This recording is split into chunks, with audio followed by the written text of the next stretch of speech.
तुम्हें अब मैं एक्सप्रेस वाला स्टार्ट करवाऊंगी, एक्सप्रेस वे में जो कराते हैं। हाँ तो सेकंड और थर्ड करो, तो 2 एंड आउट और दिए हुए थे।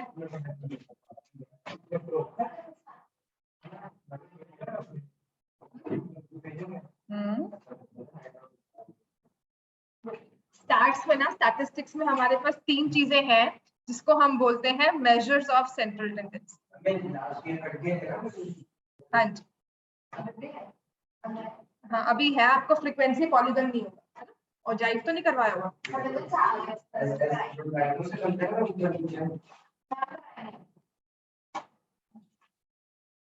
एक मिनट मैं इसके लिए देख लूं, क्योंकि ना लास्ट ईयर के हिसाब से उन्होंने काफी कुछ रखा भी है और काफी कुछ डिलीट भी हो गया है, ऐसी बात नहीं है। तो I just want to make sure.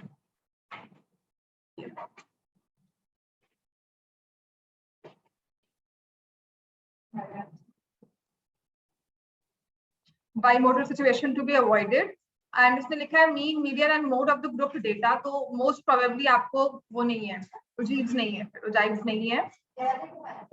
ये वाला करवाया करवाया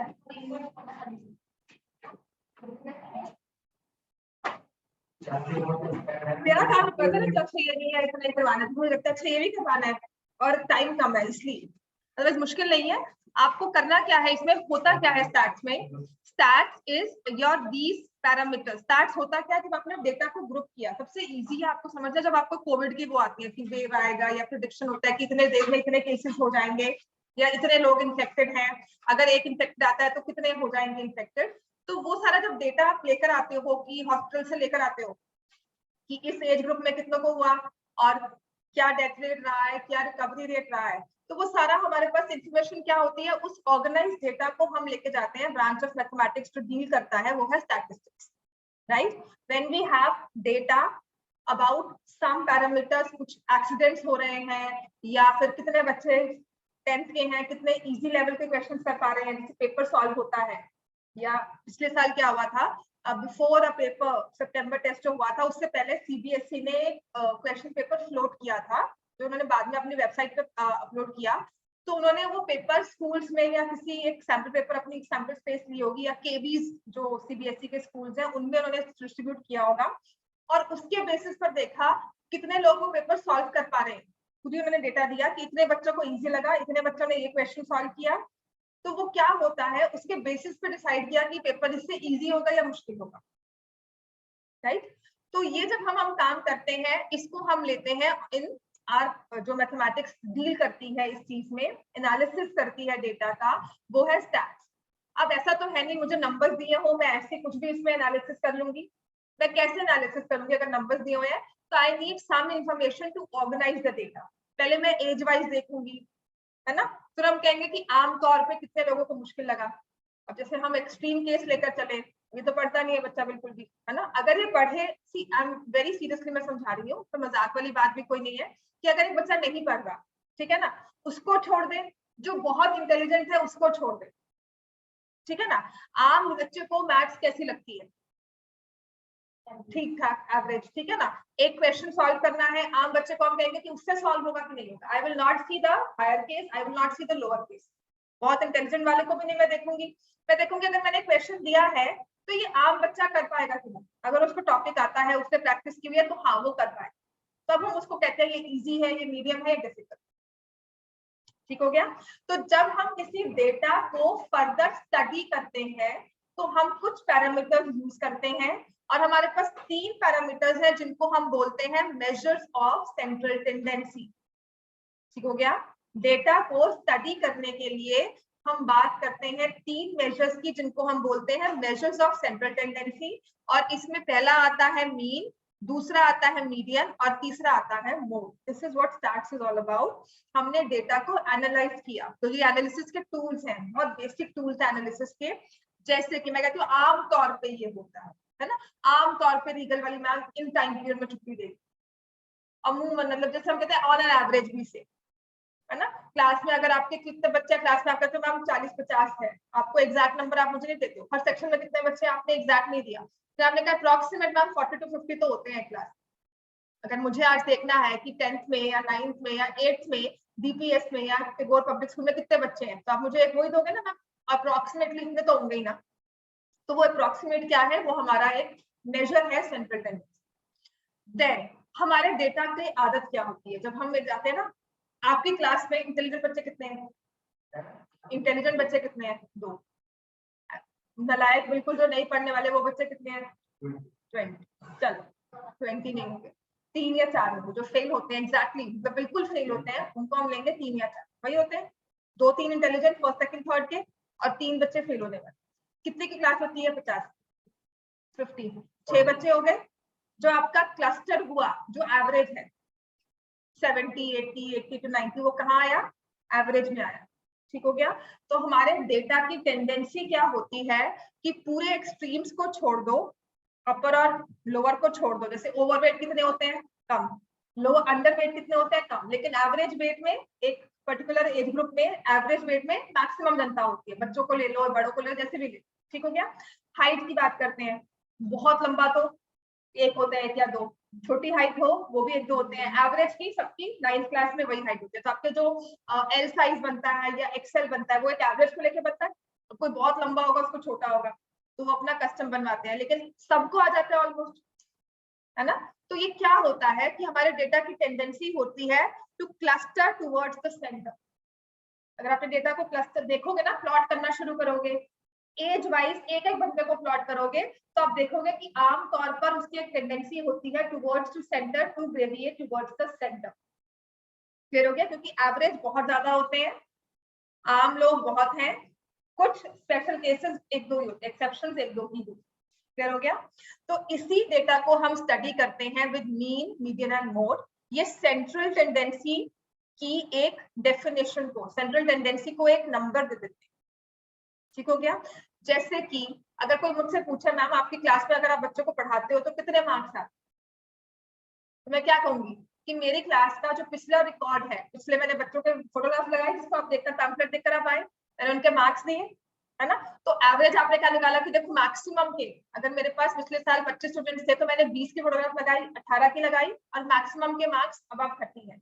तो मैंने आपको एक डेटा दे दिया जिसको आपने कहा कि हाँ ज्यादातर बच्चों के मार्क्स अब 30 आ रहे हैं, तो इसका मतलब ठीक है, राइट। तो this is how you analyse the data जो मैंने आपको दिया था, वो एक विजुअल डेटा था, नंबर्स के साथ हमने उसको मैनेज किया, राइट। तो ऐसे ही हम आम तौर पे बात करें कि मुझे पूछा कि मैम आपकी क्लास में एवरेज रिजल्ट क्या है, तो ऐसे 30+ तो होता है। कोई 1-2 बच्चे होंगे जो 25-30 में है, पर उन्होंने भी मेहनत की थी, है ना, वो सब बातें तो चलो शुगर कोट तो हम करते रहते हैं, बट आई से एवरेज 30 है।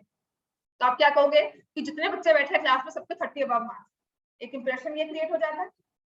दूसरी बात आओ, आप ये पैकेजेस का सिस्टम सुनते हो कि जॉब लग गई जिसको ये पैकेज मिला, इस इंस्टीट्यूट में इतना एवरेज पैकेज है ना। वो क्या होता है एवरेज, मतलब कि इतना, अगर मैं इस इंस्टीट्यूट में अगर मैं काम करती हूँ या इस इंस्टीट्यूट में मैं पढ़कर आती हूँ तो मुझे इतनी सैलरी तो मिल जाएगी, कम से कम इतनी तो मिले। ठीक हो गया। तो वो हमारा निकलता है एवरेज। तो मीन क्या होता है, सबसे पहली टेंडेंसी हमारी होती है मीन, जिसको मैं बोलती हूँ कि ये डेमोक्रेटिक सी एक एवरेज है, सेंट्रल टेंडेंसी है। डेमोक्रेटिक क्यों है, क्योंकि ये क्या करती है, सारी चीज को इकट्ठा करती है और सब में इक्वली बांट देती है। कोई कितना लेकर आया, कल मैं आपको बोलती हूँ पार्टी है भाई टॉफीज लेकर आओ, तो कोई बच्चा पूरा पैकेट उठा के लाता है, कोई एक लेके आता है, कोई कहता नहीं यार मेरे पास 10 थी मैं 10 लेकर आया, और कोई भूल जाता है।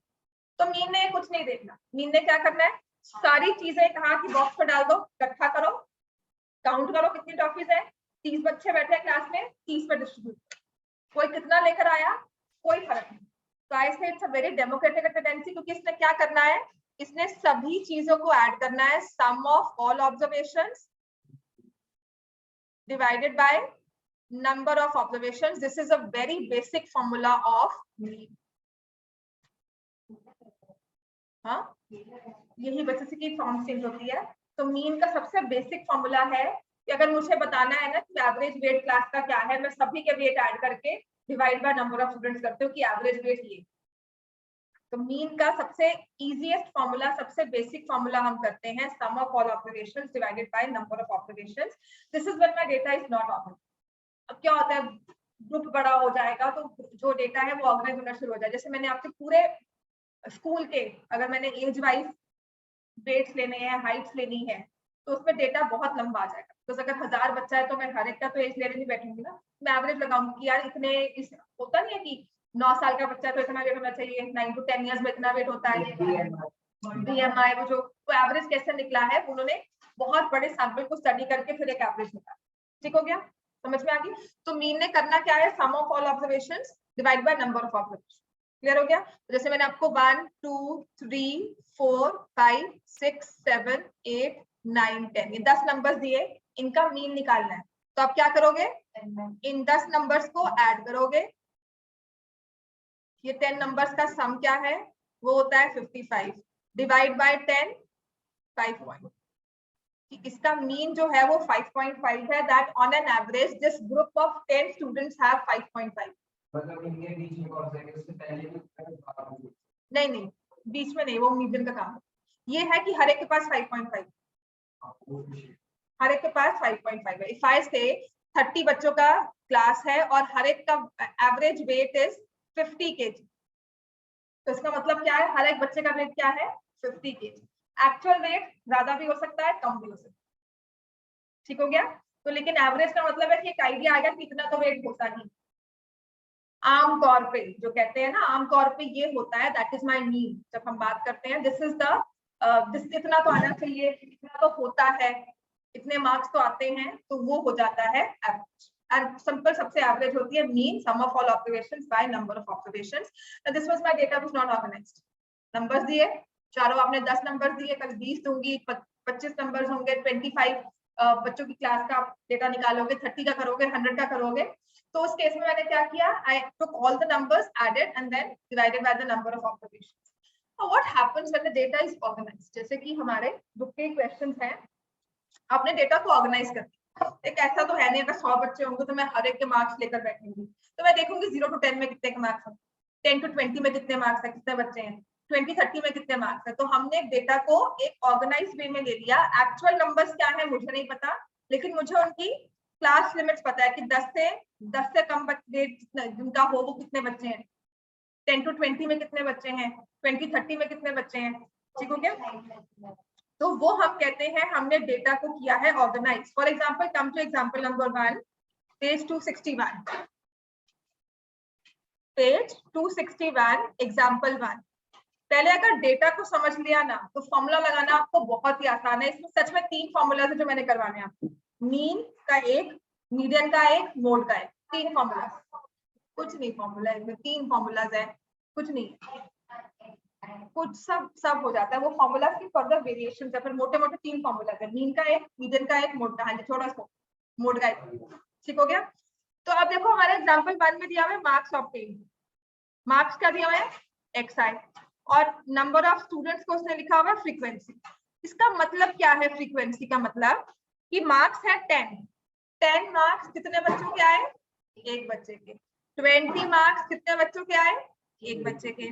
36 मार्क्स कितने बच्चों के आए, 3। तो 10 से 20 फिर 36, मतलब 20-30 में कोई बच्चा नहीं है, 21 वाला कोई बच्चा नहीं है, 22 वाला कोई बच्चा नहीं है। ठीक हो गया।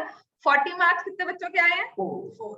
ऐसे ही नेक्स्ट में दिया हुआ है 53, 56 is 2, 60 is 4, 70 is 4। तो क्या होता है जब वो ऐसा वो एक्शन करता है ना, आपका हंसी या फिर वो उसका रिएक्शन है जिसको उसको मिलती है इंकरेज। मैं क्या करती हूँ, कोई रिएक्शन नहीं, इग्नोर। क्योंकि ऐसे बच्चों को जितना इग्नोर करोगे ना उतना अपने आप हटते रहेंगे। It's the first rule actually जो मुझे लगता है साइकोलॉजी, क्योंकि ये करते ही अटेंशन के लिए बच्चे। हाँ, इनको अटेंशन चाहिए होता है और उसको ऐसे पढ़कर कम से कम कुछ तो दिमाग में जाता है, मैं ये पॉजिटिव सोचकर इसको इग्नोर करती हूँ कि इतना तो चल, इतना कुछ बढ़ रहा है, कुछ सुन ही रहा है ना, उसको रिएक्शन में क्यों करना है मैंने फालतू, वो हंस रहे तुम्हें बड़ा मजा आता है। हाँ तुम्हारे बोलने का स्टाइल ही ऐसा था, तो वैसे बोल रहे हो ना। तो अब इसमें क्या लेके क्या मैंने क्या कहा कि 10 मार्क्स वाले एक बच्चा है, 20 मार्क्स वाला एक बच्चा है, 36 मार्क्स वाले 3 बच्चे, 40 मार्क्स वाले 4 बच्चे। तो अब मैं क्या करती हूँ, I find how many total marks this group has scored. इस ग्रुप में कितने बच्चे हैं, 30 बच्चे हैं। इस 30 के टोटल मार्क्स कितने आएगा, सबके मार्क्स को ऐड करूं तो हम करेंगे XI FI को मल्टीप्लाई। क्यों मल्टीप्लाई किया, 10 मार्क्स वाले एक बच्चे थे, तो इस ग्रुप ने स्कोर किए 10 मार्क्स इन टोटल। 20 मार्क्स वाला एक बच्चा 20, 36 मार्क्स 3 बच्चों के आए, तो 108 मार्क्स हो गए। 40 मार्क्स 104 बच्चों के आए तो 160, ऐसे ही आएंगे 150, 120, 112, राइट, 112, 240, 280, 72, 80, 176। बिकॉज आप ना सिर्फ क्या कर रहे हो, डेटा को समझने की कोशिश कर रहे हो, और ये सब डेटा जो होता है ना, ये ह्यूमन बिहेवियर का डेटा होता है, जिसको आप छोड़ नहीं सकते। मतलब साइंस ठीक है, आपकी मशीन्स है, आप काम करते हो, मशीन्स ने वही रिएक्शन देना है। तो मैं कहती हूँ कि अगर आपने 2 हाइड्रोजन और 1 ऑक्सीजन को मिलाया, वाटर ही बनेगा हर बार, कहीं भी जाओ, है ना। लेकिन यहाँ का बच्चा कैसे बिहेव करता है और वहां पे जाके वो आप कैसे बिहेव करते हो, वो same person is not same, same individual is not behave differently in the same situations. आज ऐसा बिहेव किया, कल कुछ और करोगे, है ना। तो इसी डेटा के बेसिस पर हम अंडरस्टैंड करते हैं अपने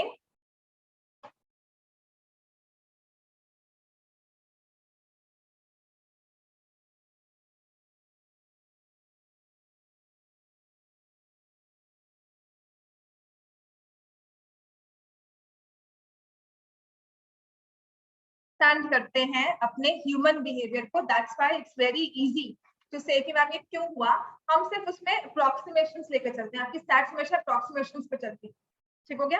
एग्जैक्ट आप कभी भी निकाल पाओ। तो अब हमने क्या करना है, डेटा आपने सबको मल्टीप्लाई किया, इन सबको ऐड किया, तो एक सिंबल होता है ये सिग्मा का, this is my Greek symbol, ऐसे ये बनता है, इसको बोलते हैं सिग्मा, जो जो शो करता है, डिनोट करता है सम को। Sigma is some.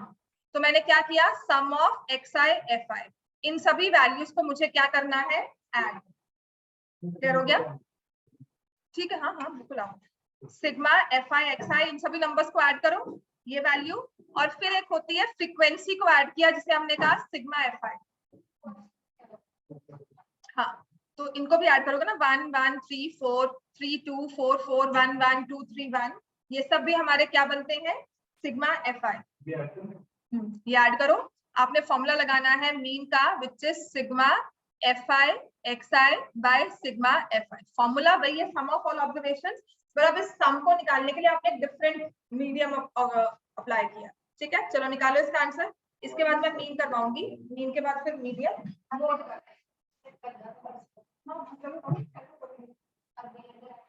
Formula 2-3 question तो क्लास में करवा दूंगी।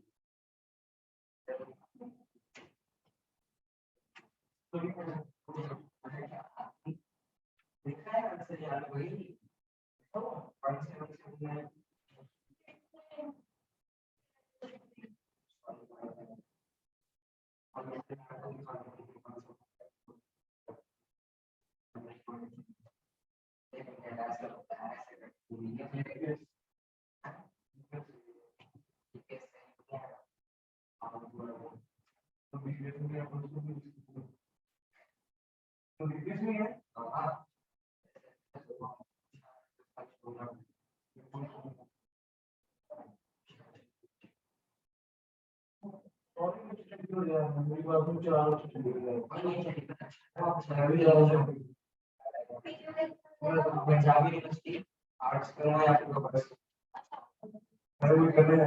आर्ट्स मेडिकल को मेडिकल से होके पढ़ना पड़ता है, और मेडिकल तो मेडिकल में आपको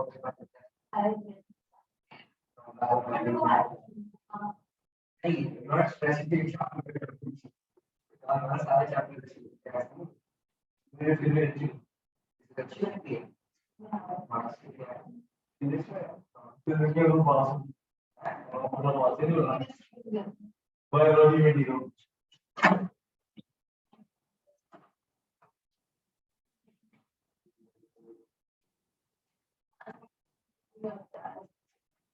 दूसरी ग्रुप में आ गया आउट में 27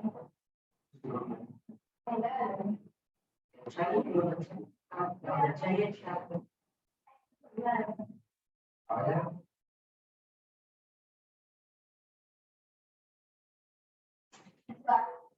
Our role is participation. The need process you are asking after solving.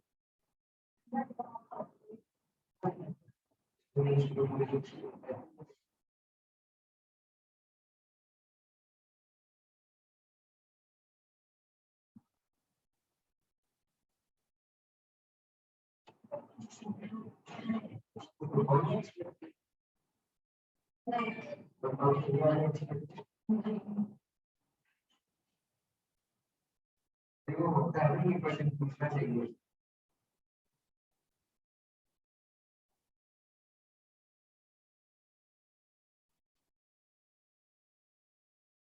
सबसे ज्यादा बात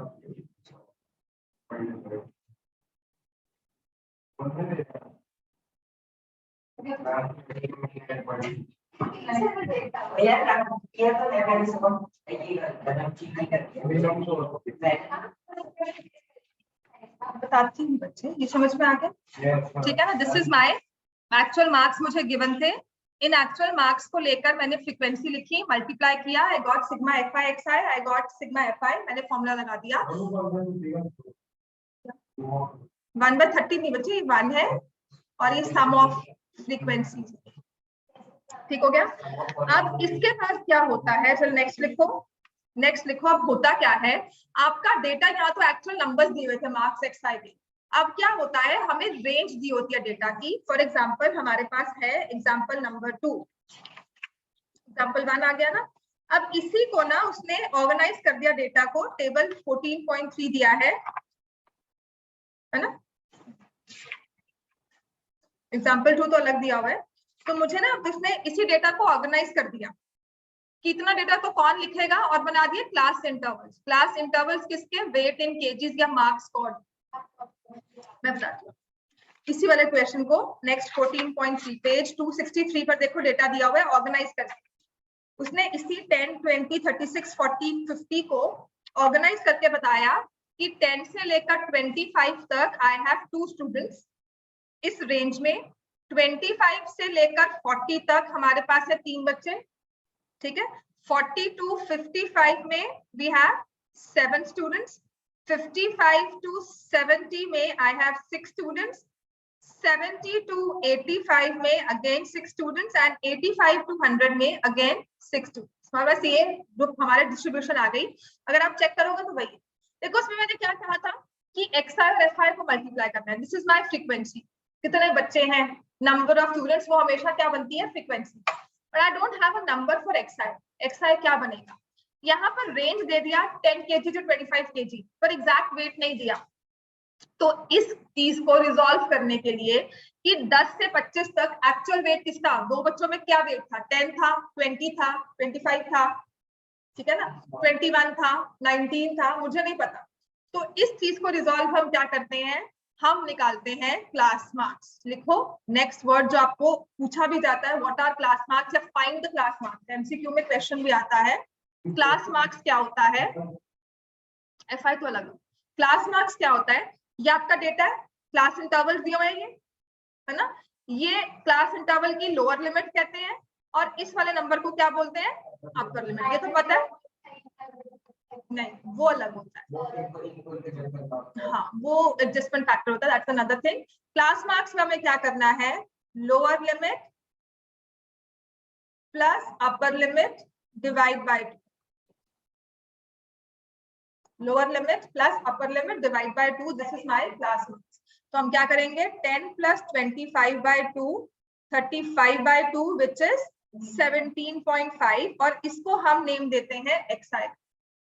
तो अब हम एक्स आई कैसे निकालेंगे, जब हमें रेंज दी हुई है डेटा की, क्लास इंटरवल्स बनाकर दे दिए, तो I have 10 plus 25 divide by 2, 25 plus 40 65 divide by 2, तो कितना आ जाएगा 37.5, ये आएगा 32.5 आएगा, 32.5 आएगा, कुछ भी मैं लिखती हूँ बोल देते हो। हाँ जी, 25 plus 40 divide by 2, this is 65 by 2, obviously 32.5।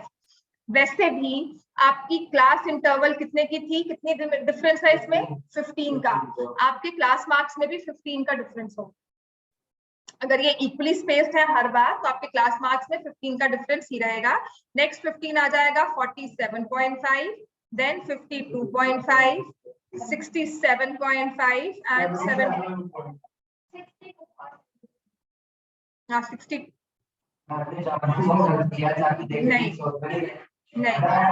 नहीं अब तो गलती हुई है 62.5 77.5 एंड 92.5 मैं 92 हाँ 92 क्लियर हो गया इतना ठीक है ना। अब आप क्या करोगे ये आपकी एक्सआई बन गई तो मतलब जहां पर हमें अब डेटा आपको ना ऐसे वाला आएगा आपको वो एक्सआई सिंपल वाला नहीं आएगा ना ही आपको नंबर्स दिए होंगे आपको ऑर्गेनाइज डेटा क्लास इंटरवल बनाकर दिया जाएगा आपको उसका एक्सआई निकालना है और फिर एफआई और फिर मल्टीप्लाई करना है एफआई एक्सआई को जैसे कि इसको मल्टीप्लाई करोगे तो आंसर आएगा 35 32.5 इंटू 3 करोगे तो आंसर आएगा 97.5 तो इन सबको मल्टीप्लाई करके हम निकालेंगे sigma F I X I formula वही है x bar is sigma F I X I divided by sigma F I समझ में आ गया। अब ऐसे ही क्वेश्चन करो जो इजी हो जाएगा एग्जांपल नंबर 2 बार मीन कहते हैं इसको मीन का सिंबल एक्स बार ठीक है एक्स लिखते हैं उसके ऊपर बार क्लियर हो गया मीन का सिंबल है। चलो अब करो example 2 which says percentage of female teachers 15 to 25 25 to 35 35 to 45 45 to 55 55 to 65 65 to 75 and 75 to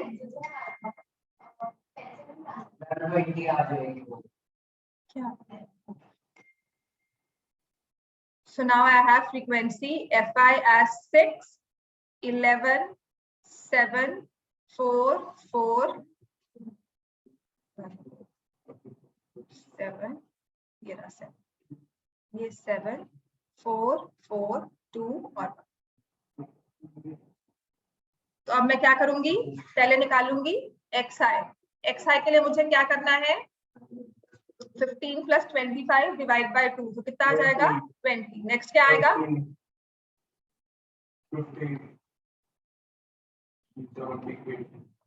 तुम्हारा होमवर्क क्या होगा आज हाँ एक्सरसाइज लाइनियर इक्वेशंस वगैरह रिवाइज कर लो करके दिखा देना जैसे आपने 15 और 25 को 20 लिया तो 25 और 35 में जैसे 10 का डिफरेंस है तो 20 में ऑब्वियसली मैंने आपको कहा था अगर ये इक्वली स्पेस है तो यहाँ पर भी इक्वली स्पेस हो वरना जितना डिफरेंस यहाँ है उतना तो आना शुरू हो जाएगा अगर मैंने यहाँ पे 25 to 40 लिया होगा तो आपका ये डिफरेंस यहाँ रिफ्लेक्ट हो जाएगा ठीक है। तो अब हम क्या करेंगे एफ आई एक्स आई इनको मल्टीप्लाई किया ये मल्टीप्लाई करना आसान है तो आपके इजी नंबर्स ही आएंगे मल्टीप्लाई वाले मुश्किल नंबर्स नहीं आएंगे। तो अब निकालोगे सिग्मा एफ आई एक्स आई और ये होगा हमारा सिग्मा एफ आई तो ये हमारे पास सिग्मा एफ आई दिया हुआ है 17 24 28 30 35 है ना सिग्मा एफ आई इज 35 और हमारा मीन निकालने का मेथड होता है sigma F I X I divided by sigma F I जो आप इसको ऐड करोगे तो ये 5 हाँ 1390 अच्छा पहले देख लिया क्या ऐड किया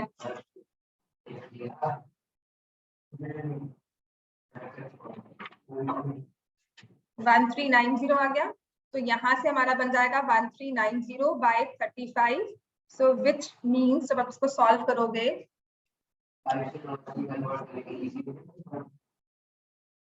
7 2 7 to 35 8 to 78 आ गए ठीक है ना। तो अब आप करोगे 7 3s are 21 तो 68 7 9s are 63 वो देख ले पहले हाँ 63 50 तो 7 है ना। तो ये परसेंटेज आपका जो बेसिक नंबर था यहाँ पर यूनिट था परसेंटेज ऑफ फीमेल टीचर्स है ना। तो यहाँ पर आपके पास आ गया कि ऑन एन एवरेज अगर 35 यूनियन टेरिटरीज या स्टेट्स हैं इसका मतलब क्या होगा इंटरप्रेट करो ना इसका मतलब क्या होगा मीन का मतलब है कि ऑन एन एवरेज अगर मेरे पास, अगर मान लो 35 स्टेट्स या यूनियन टेरिटरीज हैं हमारे पास, तो हर एक स्टेट में हमारे पास 39.7% female teachers, out of 100 39.7% female teachers. वो कम ज्यादा तुम बाद में देखोगे, this is just the interpretation. बेटा पता क्या है, आप लोग देखते हो अर्बन डेटा कि हमारी क्लास में ऐसा नहीं है, तुम्हारी क्लास के अलावा, तुम्हारी सिटी के अलावा there are so many villages जहाँ पर पढ़ाई होती है, रिमोट विलेजेस हैं जहाँ स्टूडेंट्स नहीं होते, जहाँ टीचर्स, उनको जब लेकर चलते हो, आप सोचो आप अपने स्कूल में लेकर चल रहे हो, सिटी में कितने स्कूल हैं हमारे, बहुत सारे, सब में टीचर्स फीमेल ज्यादा है, लेकिन फिर भी अगर हम पूरा इंडिया का डेटा लेते हैं तो फीमेल टीचर्स कम आ रही है। क्यों? मतलब हमारा जो डेटा है अर्बन का वो रूरल से कम हो जाता है, रूरल उस पर भारी हो जाता है ना। तो इसका मतलब जो हमारा डेटा है, इंटरप्रिटेशन मैं क्यों करवा रही हूँ, क्योंकि लास्ट ईयर के सैंपल पेपर में, सीबीएसई के सैंपल पेपर में ये क्वेश्चन था, interpret the mean, interpret the median. ठीक है, इसका इंटरप्रिटेशन है that on an average each state has 39.7% female teachers. लिखिए यहाँ पर, therefore the mean percentage of female teachers in the primary schools of the rural areas is 39.71%. Clear हो गया इतना? मीन आपका सेम आएगा चाहे आप इस मेथड से निकालो, और इस मेथड को बोलते हैं कि हमने कुछ नहीं किया, डायरेक्टली मीन निकाला है, तो इसको हम बोलते हैं डायरेक्ट मेथड। क्लियर हो गया? तो this method to find the mean is called the direct method. Direct में हमने डायरेक्टली काम किया, डायरेक्टली मीन निकाला। अब एग्जांपल 3 करो एक बार डायरेक्ट मेथड से, एग्जांपल 3 चलो करो। आपको दी हुई नंबर ऑफ विकेट्स 20 to 60। हर्षित करो बच्चे।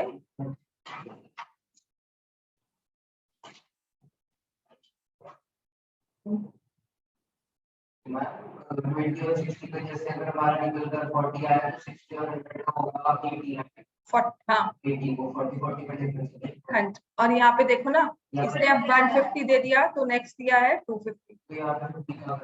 हाँ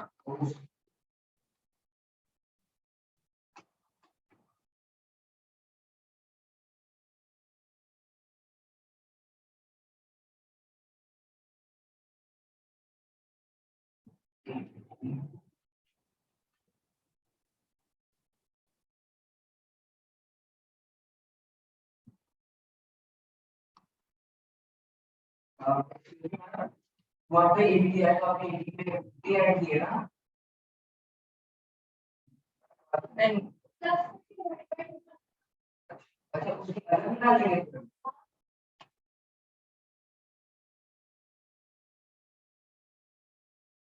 50 नहीं ऐड करेंगे ना, 45 क्यों ऐड हुआ?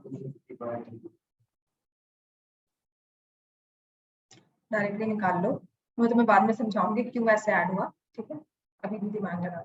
ये आ गया, तो अब हम आएंगे FIX। इसका भी रीजन होता है कुछ, बता।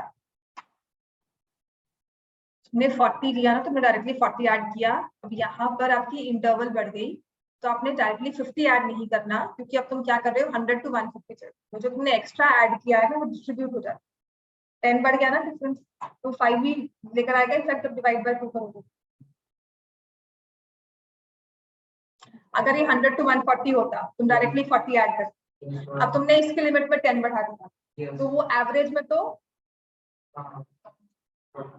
समझ में आ रहा है? वो बाद में बता। ठीक हो गया, तो आपने इसको कहा 280, 400, 125 into 60 into 50 into 8, I think that will be 2000। हाँ क्या कहता? हाँ तो फिर कैलकुलेट तो करना पड़ेगा ना बच्चे, कि नहीं करोगे? इसमें अलग मेथड किया है ना, 3 मार्क्स। ये वाले फुल फ्लेजेड जो कैलकुलेशन वाले होते हैं 3 मार्क्स के। तो इसमें आपने ऐड किया 0। सबसे इजी वे ये है, आपको कैलकुलेशन इतनी मुश्किल नहीं आएंगी, लेकिन अगर स्पेसिफिकली लिखा हुआ है कि यूज दिस मेथड, तो हम कैसे करेंगे वो भी मैं बता देती हूँ। 6 और 4 हो गए, 10, 16, 18, 6 आ गया। सिग्मा एफ आई कितना है दिया हुआ इसमें, नंबर ऑफ विकेट्स 12, इसको सॉल्व करो।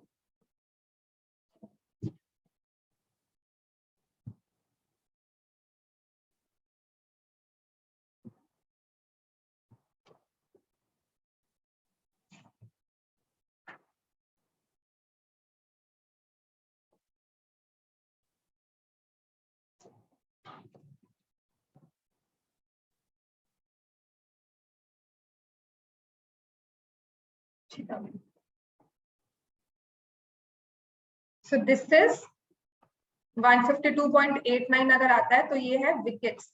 इसका मतलब 45 बॉलर्स ने ऑन एन एवरेज कितनी विकेट्स ली है, 152.89।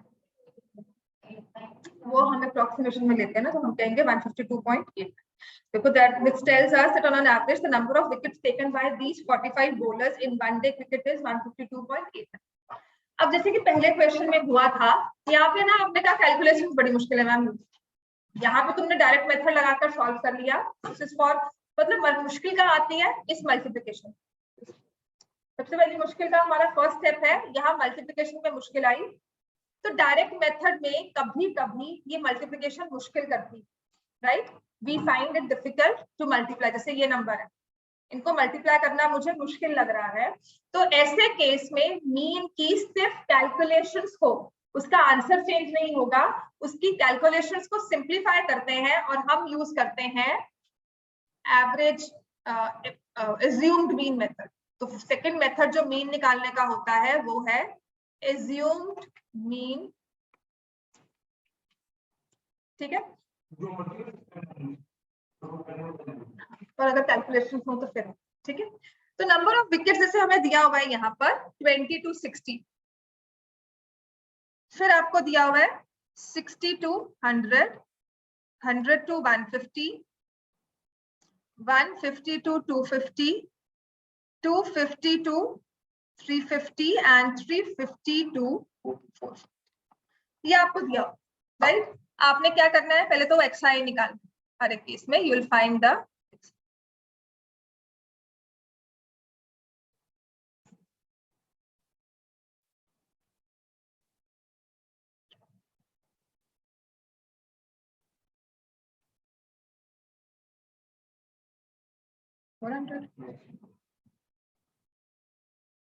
अब तुम कहते हो ये मल्टीप्लाई करना जी मेरे लिए बहुत मुश्किल है, मैं मल्टीप्लाई नहीं करना चाहती, ठीक है। तो हमें क्या करना है, हमें एक नंबर लेना है जिसको मैं बोलूंगी कि this is my mean. I assume that number कि ये मान लो ये मीन है इस पूरे डेटा। वो नंबर कहाँ से हो सकता है स्टार्ट, देखो अगर मैंने विकेट्स कही है तो कम से कम 20 से स्टार्ट हुई है विकेट्स और मैक्सिमम कहाँ गई है 450 तक। तो जो हमारा मीन है वो इस 20 से लेकर 450 तक कोई भी एक नंबर हो सकता है। It could be 439 also, it could be 27 also, या 151 भी ले सकते हो। लेकिन हम लेते कौन सा है, आपको पता है कि मीन जो है वो कोई भी एक नंबर हो सकता है, और एक हमें पता है सेंट्रल टेंडेंसी की तरफ आदत होती है कि एवरेज में जाते हैं सारे लोग, है ना, उस पर क्लस्टर बन जाता है। और कैलकुलेशंस को भी आसान करने के लिए इन तीनों रीजंस की वजह से हम क्या करते हैं, ये सारे एक्सआई है ना, इनमें से कोई एक नंबर को मीन मान लेते, कोई भी एक नंबर को हम कहेंगे कि मान लो ये एज्यूम्ड मीन है, राइट। तो हम क्या करते हैं, we take a value which is like centralized. नहीं 50 भी ले सकते हो, 50 भी ले सकते हो, you can take 100 also, but I take a value which is like out of these 7 values और 6 वैल्यूज, इसमें से कोई भी एक वैल्यू लेती हूँ। लेट मी से द मीन इज 200, कोई भी ले सकते हो। 125, इसने देखो कौन सा लिया है, इसने 200 लिया है, लेट मी टेक 125। मैंने कहा मान लो मीन जो है वो 125। अब मीन कैसे सिलेक्ट करते हो, जो आपकी कैलकुलेशंस को आसान है, जिससे प्लस माइनस करना आसान हो, आगे मल्टीप्लाई करना भी आसान। तो उसने 200 लिया है, उससे थोड़ी सी कैलकुलेशंस उसकी आसान हो जाएंगी। हाँ मैं भी 200 लूंगी, बिकॉज अगर 40 माइनस करोगे तो आ जाएगा 85, फिर उसको मल्टीप्लाई करना है 7 से। समझ में आ गया? तो हमारा मीन वो नंबर होता है जिससे कैलकुलेशंस आसान हो जाए। तो मैंने एज्यूम्ड मीन मान लिया, मान लो वो है 200। फिर हम निकालते हैं डेविएशंस। तो DI शो करता है, लिखो डेविएशंस फ्रॉम मीन। क्योंकि आपने लास्ट क्लास में मीन नहीं पढ़ा हुआ, तो एक चीज जो आपको लास्ट क्लास में सिखाते हैं, और अगर ये फुल फ्लेज्ड क्लास होगी प्रॉपर तब भी मैं आपको सिखाऊंगी डेविएशंस फ्रॉम मीन का मतलब क्या है। मैंने क्लास स्टार्ट होने से पहले क्या कहा था, मीन क्या करता है, जिसके पास ज्यादा है उससे लेकर जिसके पास कम है उसको दे दिया। अपने से तो मैंने कुछ और डाला नहीं, मैंने टॉफी तुमसे मंगवाई, इकट्ठी की, तुम्हें बांट दी, मैंने कुछ ऐड किया, मैंने अपने पास भी नहीं रखी। तो मीन का काम क्या है, उसने जिसके पास ज्यादा है उससे लेकर जितना जिसके पास कम है उसको दे देना। ठीक हो गया? तो नाउ व्हाट हैपेंस, जितना भी आया टॉफीज तो उतनी रही, आपस में बस डिस्ट्रीब्यूशन फर्क हो गई। तो क्या कहते हैं कि अगर हम मीन से डेविएशंस लेते हैं, कल मैंने 10 टॉफीज लेकर आई थी और मुझे 5 मिली, तो मेरे पास तो 5 कम हुई, और किसी के पास 2 टॉफीज थी उसको 5 मिल गई, क्योंकि मीन 5 था, तो उसको 3 ज्यादा मिल गई, वो 3 ज्यादा मेरे 5 में से निकाली हुई है ना? तो इसका मतलब जितनी एक्स्ट्रा होंगी उतनी ही डिस्ट्रीब्यूट हो जाएगी। That means what we say, sum of deviations, लिखो दिस इज माय रूल, और ये बहुत इंपॉर्टेंट प्रॉपर्टी होती है मीन की, sum of deviations from actual mean is always 0। जिसको मैं आपको नंबर वाइज नहीं समझा सकती, अभी मैं सिर्फ थ्योरेटिकली समझा रही हूँ कि जितना एक्स्ट्रा था वो लेकर जितना कम था उसमें एडजस्ट कर दिया। मेरे पास 5 ज्यादा थी, किसी के पास 5 कम थी, तो मुझसे 5 लेकर उसको कम वाले को दे। नहीं, मेरे पास मीन वाली टॉफीज है ना। मान लो मीन कहा है मैंने 8, आई हैव 10 टॉफीज। मीन का काम क्या है, किसी के पास है 6 टॉफीज, वो कहता है कि सबके पास 8 होनी चाहिए, तो उसने कहा कि तुम अपने 2 उठाओ, इसको दे। हम मीन पर आ गए, पर मीन ने क्या किया कि जितना लिया उतना ही डिस्ट्रीब्यूट कर दिया। मुझसे लिया, एक्स्ट्रा वाले से लिया, जिसके पास कम था उसको डिस्ट्रीब्यूट कर दिया।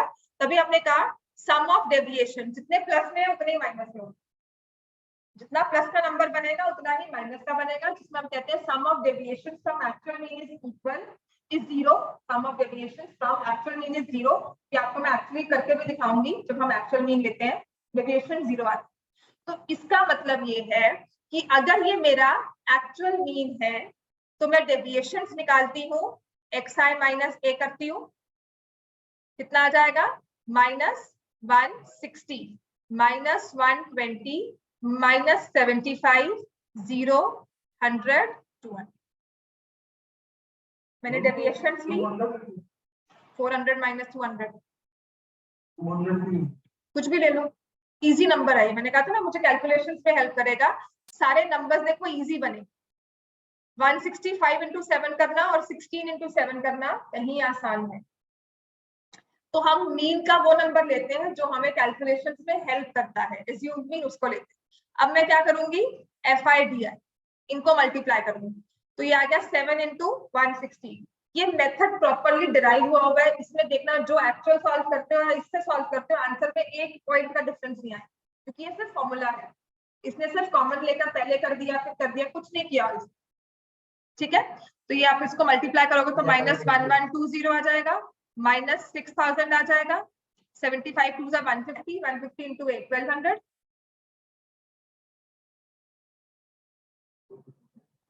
कैलकुलेशन आसान हो गई, मल्टीप्लाई करना। अब यही मैं 125 लेती, कैलकुलेशन पे सब में 5 5 आता हो गया। I could have taken 400 also, पर ये नंबर फिर बड़ा बन जाता, 360 हो जाता। तो कोशिश हम वो लेते हैं कि 200 लिया है तो कोई रीजन होगा लिया है, तो इन सबको आप ऐड करोगे, राइट?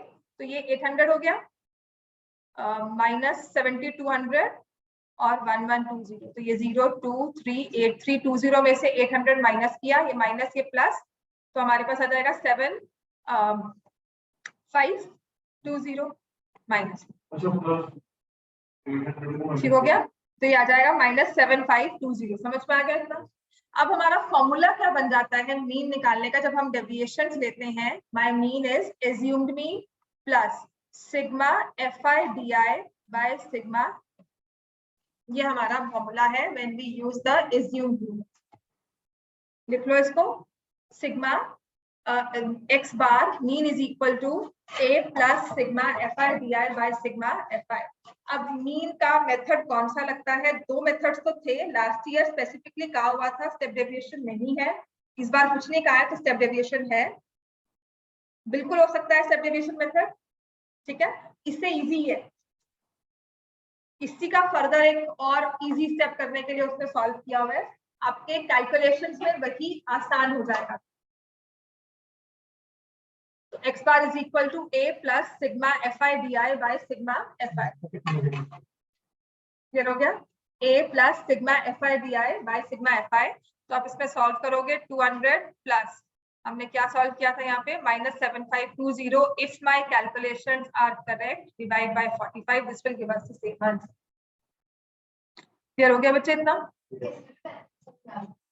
जब तक मेंशन नहीं किया आंसर में फर्क नहीं है, किसी भी मेथड से निकालो, चाहे आप assumed mean मेथड लो चाहे आप डायरेक्ट करो, इजी है, पर कभी कभी ये मेथड मुश्किल हो जाता है जब आपके पास कैलकुलेशंस ऐसी आ जाए। अब ये वाले क्वेश्चन में देखो, ये थी ना आपकी कैलकुलेशंस, तुमने कहा मैम बड़ी मुश्किल है, एक भी गलती हो गई, तुम्हारी वर्ड्स थी, मैंने तो नहीं कुछ कहा था, मैंने कहा तो मल्टीप्लाई कर लो, और आप मेरी शक्ल देख रहे है ना। तो इसमें मैं क्या करूंगी, now what I do is I take assumed mean here। चलो इसको लेकर देखते हैं, मैंने इसको assume mean लिया 47, let a is equal to 47.5। अब मैं क्या करूंगी, xi माइनस a, 47 इसमें से माइनस किया -30, इसको माइनस किया तो कितना आएगा 15 -15, ये 0, ये 15, ये 30, ये 44। अब देखो मल्टीप्लाई करना, बोलो ये बोल रहा, समझ में आ गया? तो कभी कभी when your calculations the numbers are not difficult but they create a certain kind of a resistance in mind, इसको मल्टीप्लाई करना होगा, मतलब एक देखते हैं ना चिड़ से नहीं आती कि अच्छा ये 5 वाले नंबर है उसको आगे नहीं